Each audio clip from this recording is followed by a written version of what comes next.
बोलो कृष्ण कन्हैया लाल की जय। राधा रानी की जय। तो गोपी गीत की चर्चा हम कर रहे हैं।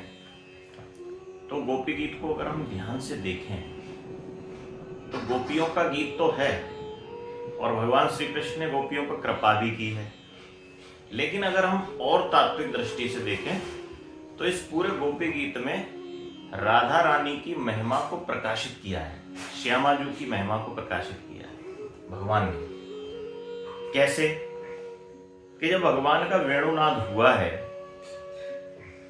तो भगवान का वेणुनाद सुनते ही गोपियां जो कार्य कर रही थी वो दौड़ी हैं बस भगवान की तरफ कि खास हमारे लिए ये बांसुरी बजाई है भगवान ने और हमें बुला रही है। ये कान्हा वेणुनाद के माध्यम से हमको पुकार रहे हैं।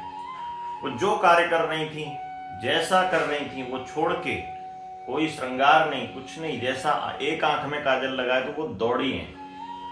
और दौड़ी हैं, हर बार क्या होता था कि जब भी कृष्ण से मिलने के लिए जाती थी तब राधा रानी साथ में होती थी।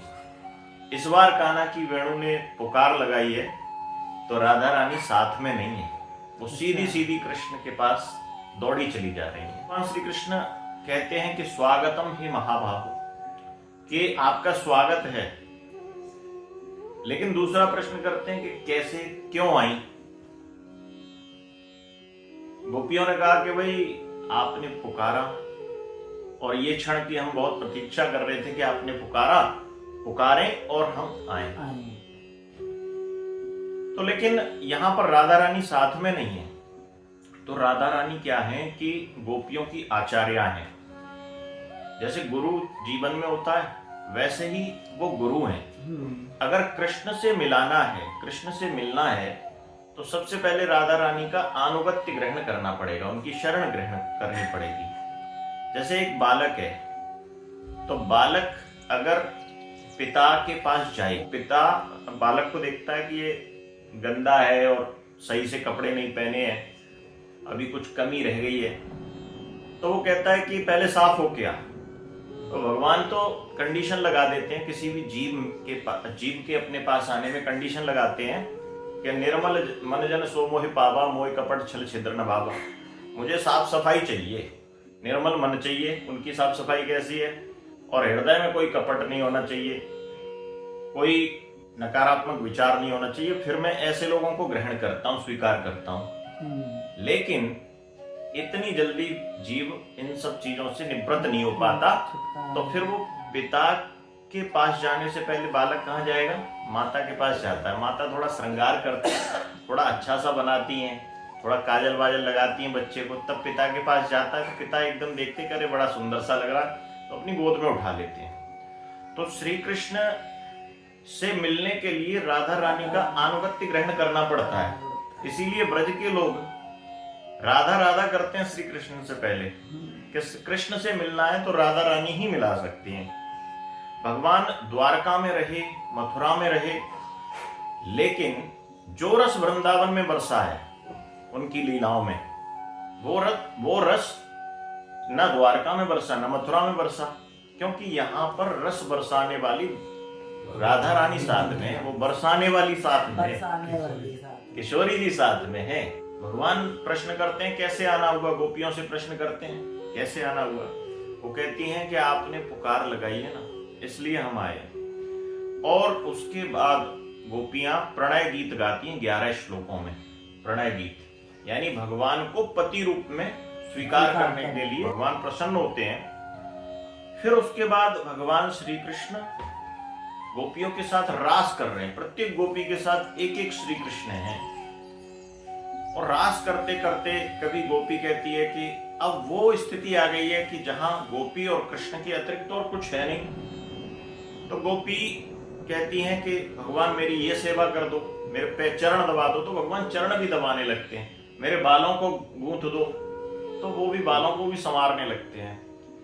लेकिन सेवा करवाते करवाते उस गोपी को ऐसा अहंकार सा मद आ जाता है, जिसे सौभाग्य मद यानी सौभाग्य से प्राप्त हुआ जो मद है वो आता है कि कृष्ण इतने लाखों करोड़ों प्राणी हैं, इन सब में मेरा चयन किया, मैं कितनी सौभाग्यशाली हूं।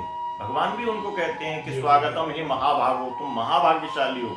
लेकिन उसके मन में भी, गोपी के मन में भी वो मद आ जाता है कि मैं कितनी सौभाग्यशाली हूं कि कृष्ण एकांत में मेरे साथ कुछ क्षण बिता रहे हैं। और जैसे ही मद आता है, जहां पर अहंकार है, मद है, मान है, वहां पर कृष्ण नहीं रहते हैं।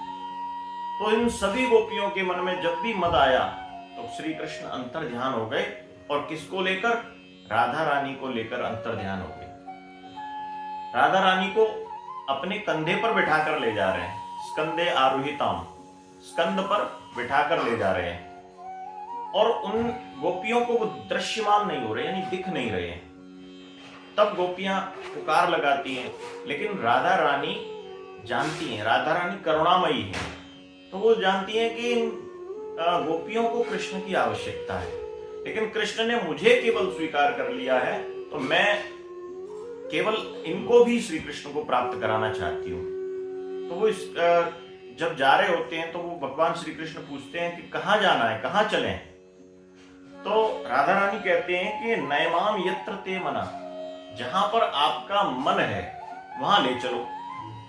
नयमाम यत्र ते मना, आपका मन है, लेकिन भगवान श्री कृष्ण का मन कहाँ है? छोड़ तो दिया है उन गोपियों को, लेकिन मन गोपियों में है। तो भगवान समझ जाते हैं उनके भाव को कि ये भी गोपियों का कल्याण चाहती हैं। तो उनको जब वो जा रहे होते हैं तो एक वृक्ष की डाली पड़ती है, तो राधा रानी उस वृक्ष की डाली को पकड़ती हैं और भगवान नीचे से अंतर ध्यान हो जाते हैं। कुछ जो महात्मा है वो कहते हैं कि राधा रानी को मान हुआ है, ये मान स्वयं बुलाया हुआ मान है, ऐसा नहीं है कि उनको हुआ। गोपियों के कल्याण की भावना से राधा रानी ने ये मान अपने भीतर स्वयं प्रकट किया है। तो वो सब गोपियों के पास चली जाती हैं।